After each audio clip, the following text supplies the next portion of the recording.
In 1903, the Wright brothers invented the airplane. It was hard to imagine then that today there would be over 500,000 people traveling in the air at any point in time.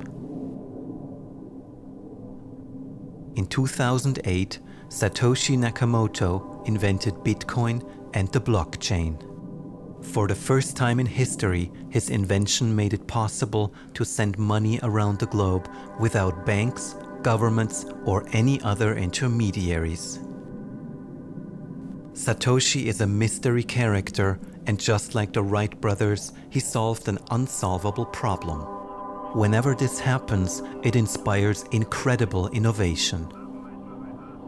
The concept of the blockchain isn't very intuitive, but still many people believe it's a game changer. Despite its mysterious beginnings, the blockchain may be the airplane of our time.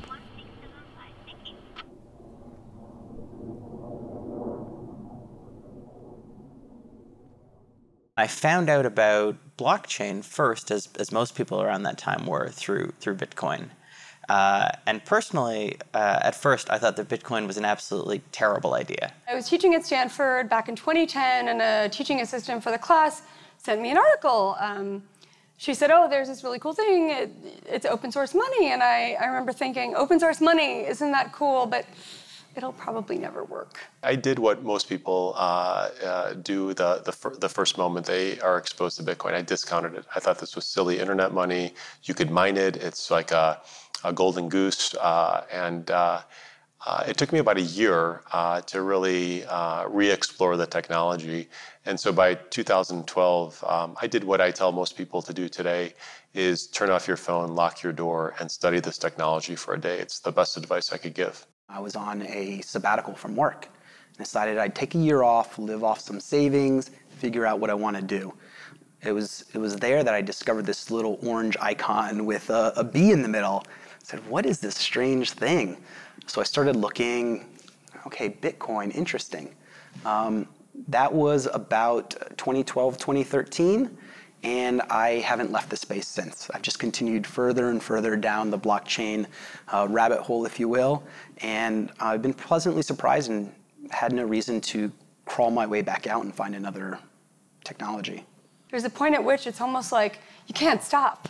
It just gets so interesting, and you're so fascinated by it, and you just want to learn more and more and more. And even, by the way, to this day, there are new developments. You know, there are new ways of solving problems, new approaches, and it's very exciting to be in this world. It feels really exciting to be involved in blockchain. It feels like we're at the forefront of something that has at least the potential to transform our interactions between each other, between corporations, the underlying infrastructure of both the private sector, but also of government. For me, part of the fascination is that we don't yet know exactly what this thing is, and yet there was still lots of people gathering around it.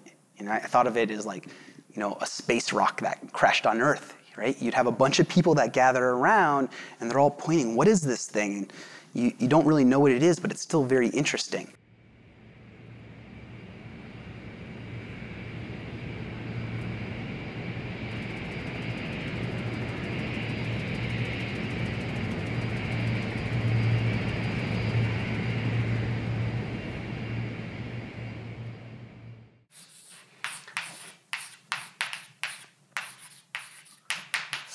So for me personally, the blockchain has two main ingredients, two main technical ingredients. So one ingredient is cryptography. And when I say cryptography, I really mean asymmetric cryptography. And the other ingredient is so-called distributed systems. But these are the two main things. If you understand these two things, then basically you understand all the technical details of blockchain or Bitcoin, for that matter. You have the ability to create records that are indelible. You have the ability to transfer value by making updates to those records. And you have the ability to automate updates to the records through these things called smart contracts. And that means potentially that you could transform the structure of financial services. Today, there are all sorts of institutions that exist to maintain sets of records, to be a trusted third party is the industry parlance for it. And that role is potentially fundamentally reshaped. Blockchains are networks. And networks that we see today, Alibaba, Airbnb, Uber, those are interesting networks, but they're centralized networks. Here, you're going to have networks that are decentralized, that are working more on as a cooperative. I think some of the challenges will be what are the economics of those networks, what are the economics of certain blockchains versus today's discussion, which is all about the technology. I think tomorrow's discussion will be about how do you build network effects off of these new railroads. And what's especially interesting for me is that it was a grassroots movement from the technology sector, not sort of the movement of established businesses trying to get in to find a new selling point. It's really a bottom-up movement from us geeks. It's one of the most amazing things in science that happened in the last 100 years, that this thing is actually possible, that you can digitally sign transactions or other kinds of information so that you can prove to people that you actually signed this. It's much more secure than these, curvy, wriggly signatures we usually use in our everyday life. And it probably will replace those things soon enough.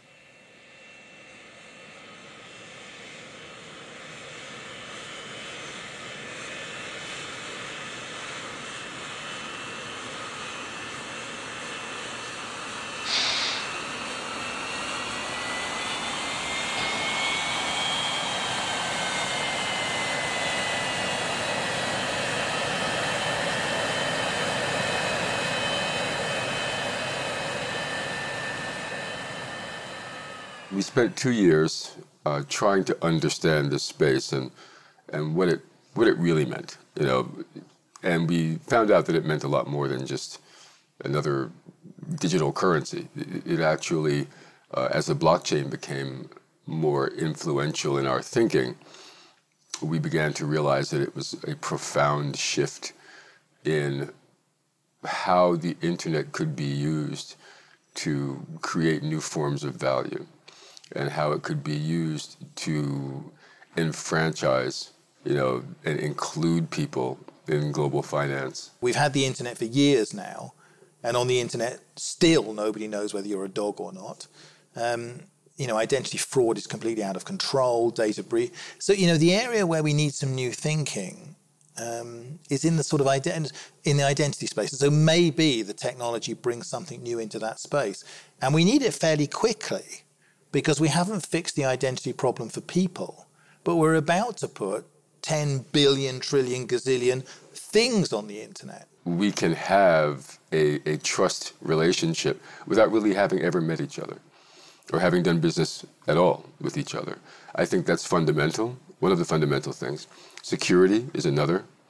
Blockchains are military-grade cryptology, and they've never been cracked. It isn't, when you hear about hackers, stealing Bitcoin or whatever, they're not stealing from the blockchain itself.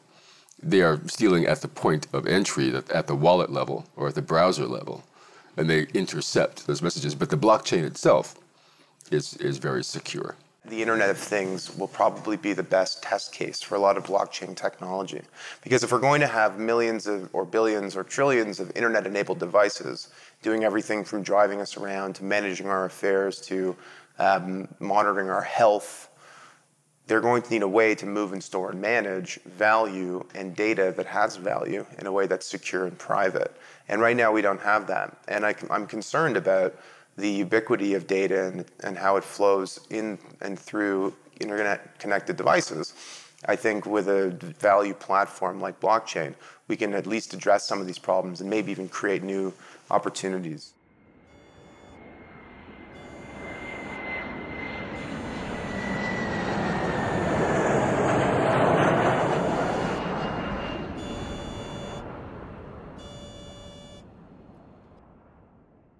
cannot sit in our office and study and whatever.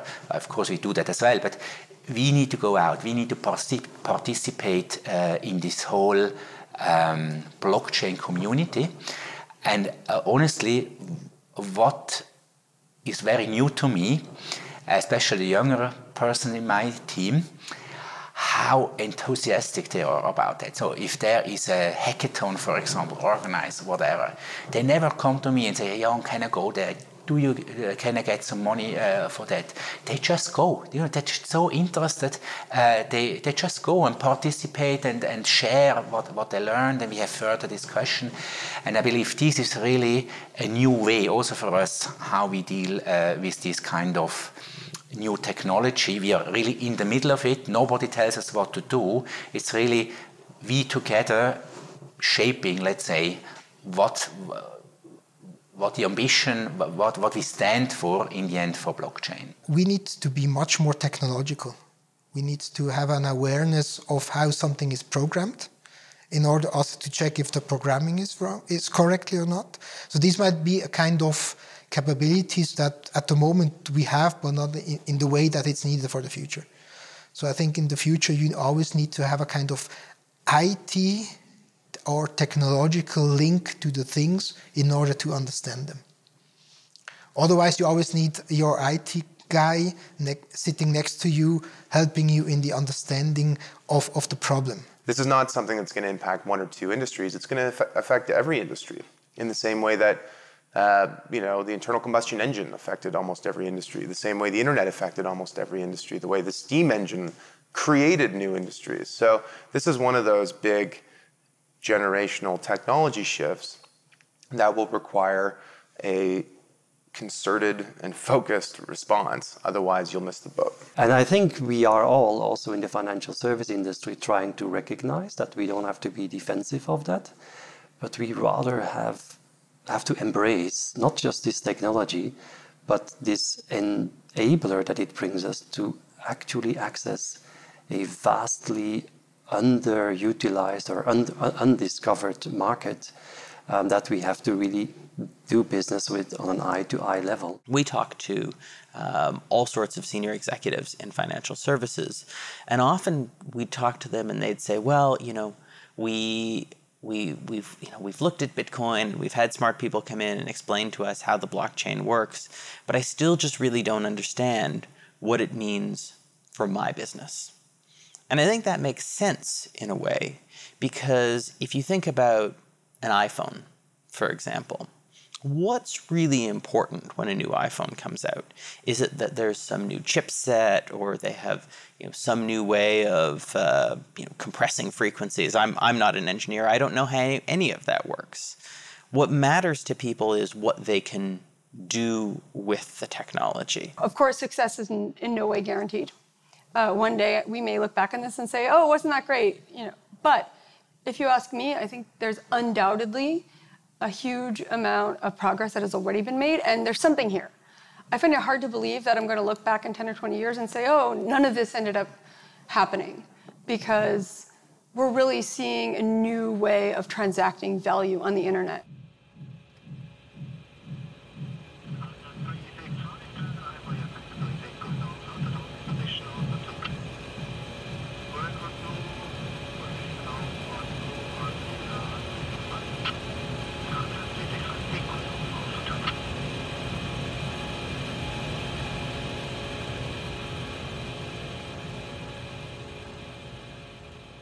I know how big financial institutions work. First of all, they're not going to run out and do something reckless with technology. This is people's money and livelihood that they're working with, right? So these are slow upgrade processes.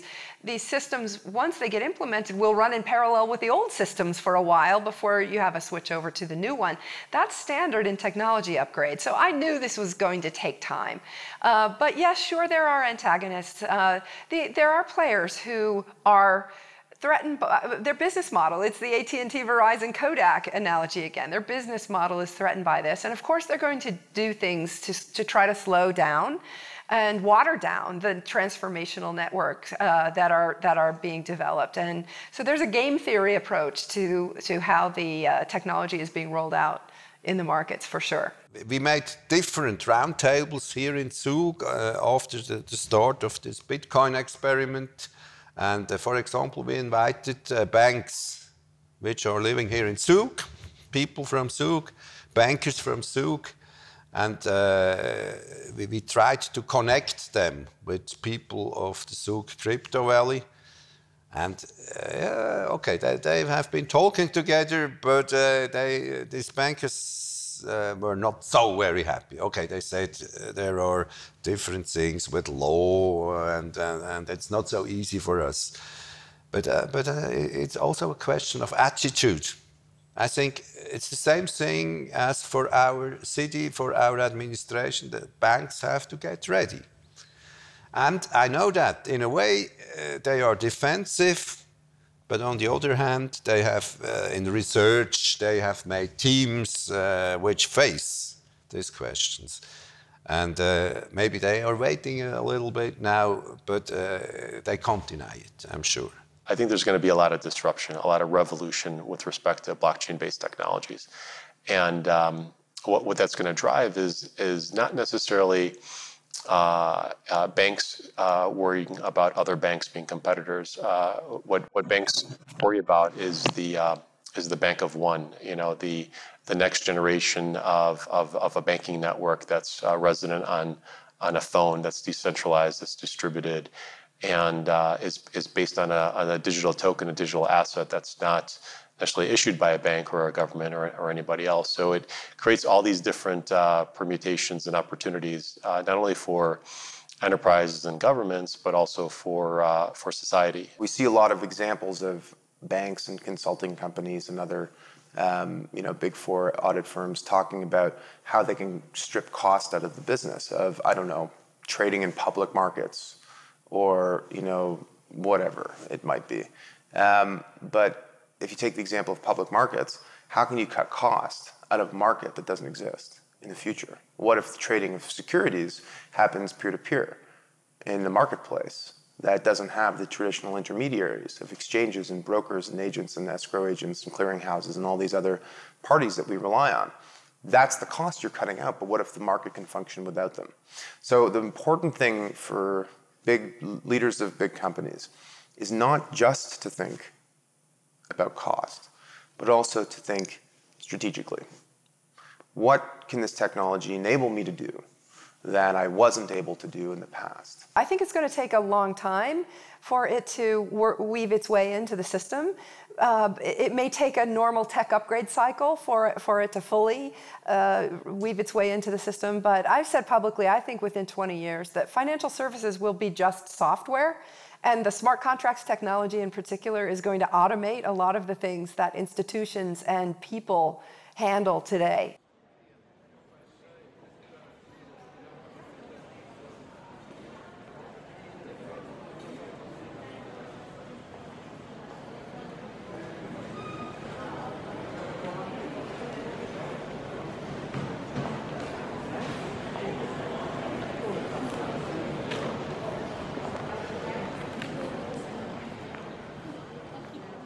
.74% of the world's population, according to the World Bank, does not have access to basic financial services. In my home country, in the United States of America, which is one of the most wealthiest countries in the world, about 50% of the population does not have access to basic financial services, including bank accounts. There's a huge amount of people around the world that don't get to experience and be a part of the global economy because they don't have access to the financial system for a variety of reasons. I do think this technology will lift a lot of people out of poverty, but will also be an inclusive technology that allows more people to engage in global commerce. I don't like to think that we're creating so much prosperity for the less than 1%.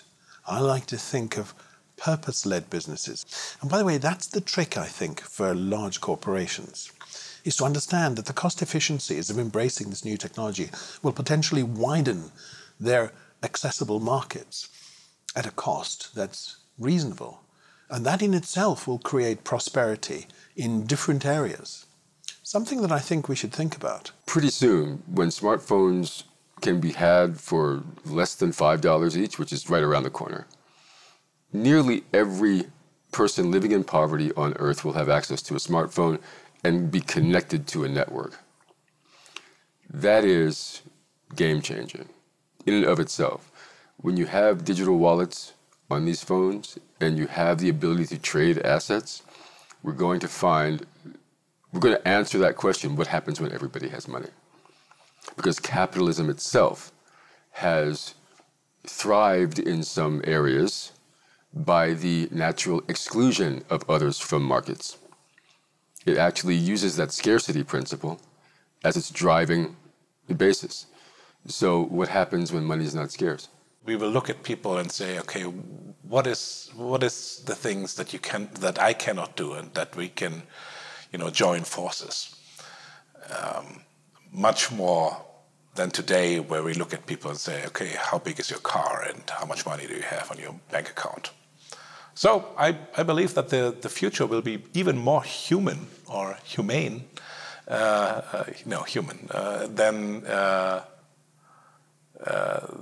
the last 100 years that we've seen.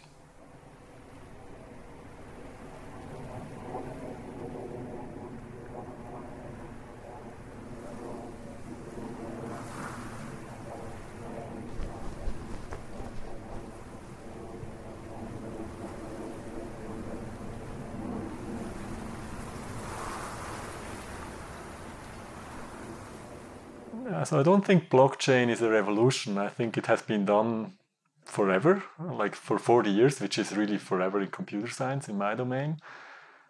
So both parts, both ingredients, the security and the distributed systems have been around since the 70s, basically, since the early 70s.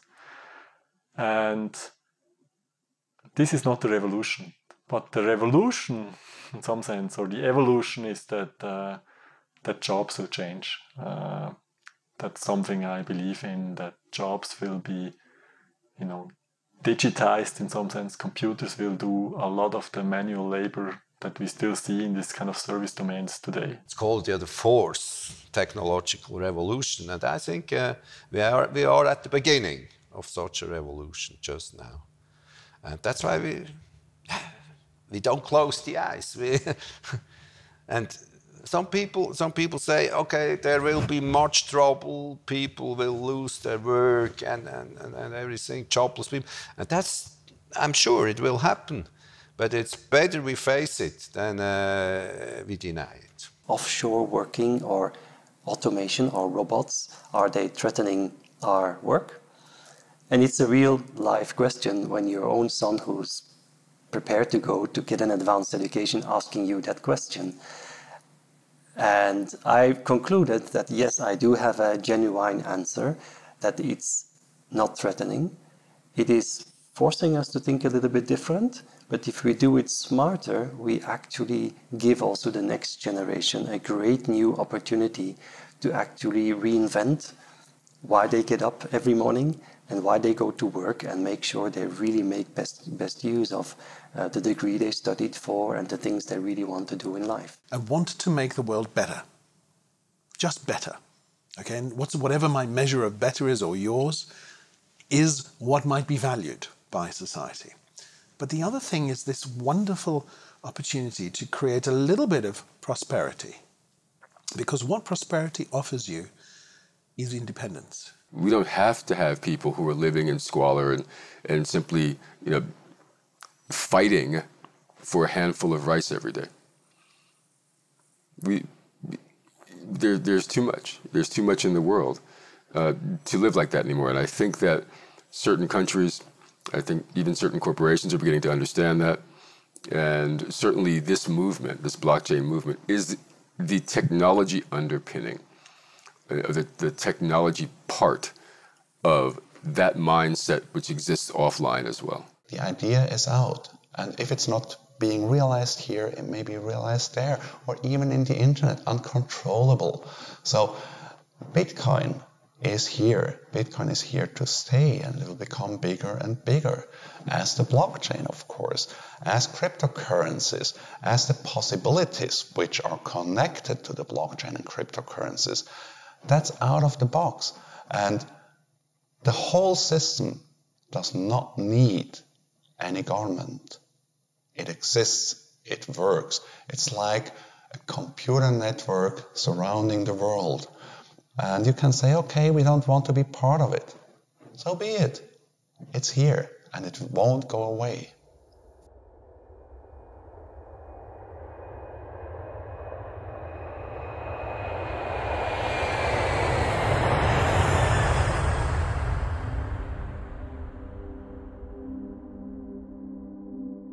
I feel like this is a generational opportunity for entrepreneurs and investors. And I quite frankly have not seen something as exciting in my entire investment career. Let's try to build a new system that has better trade-offs, that has better features, that has less downsides. And let's make it work. Now the pendulum's going to swing back. And what that's going to do is, frankly, make confidence in capital markets higher. Blockchain has enormous potential implications outside of financial services. And we might even actually see the full-scale implementation of some of those more real-world applications leapfrog financial services. This invention, when it came up in the 70s, this is really one of the totally groundbreaking ideas, right? It will change society for sure in many domains. It already has changed society in the sense that the internet is in some sense a secure place that you can, make transactions on the internet. The potential for creating trust, or even permissionless trust, within the internet, that's something that we haven't had before. And so its impact on society, on business, on government, could be profound. Blockchain is, to be fair, nearly 10 years old. But I think it's got another 10 years to run before we really see what its long-term impact is. I think it's going to be a long, much more steady journey that we go down, and you're going to see multiple technologies inspired by this thing. Blockchain technology is not the solution to all the problems under the sun. And I think as it matures, we will begin to see its potential benefits, but also its limitations. You can deny it or you can face it.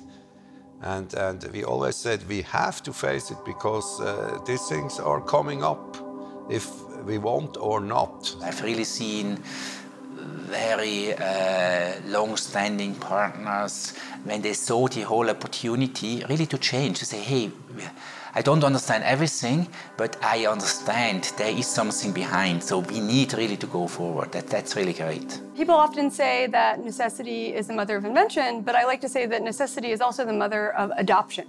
Because if there's a real use case that people need a technology for, well, they'll start using it. I started with Commodore, we had Atari, we had Apple. At some point in time, Windows came, and everybody just started to use Windows without asking what is the code behind it? What is the code behind moving the mouse? We have a whole lot of possibilities. Everything will change. It's like, in my opinion, the possibilities are endless, and it reminds me a little bit of the situation as if we all of a sudden have two huge inventions or three inventions in one moment. We actually are living a very interesting window of opportunity, and I'm surely very, very excited to fully embrace that. And even one little step can be a great step for mankind. And I think that we are exiting the industrial age and that we are entering an age that we still have to name. Where that will take us, I think, is very hard to tell at this point, but my suspicion is it means a sort of resurgence of the notion of community. It absolutely feels like a whole new paradigm for changing the world. Yeah, we're at a crossroads. We're at a crossroads here. We have the wherewithal now to create technology that would actually help the entire human race. The question is, will we do it? But we can do it now. There's so much innovation that blockchain technology has spurred all throughout the world, and I have absolutely no doubt in my mind that this technology is going to affect everybody. I would say in 10, 20 years time frame, there won't be a human being whose life is not impacted by this technology.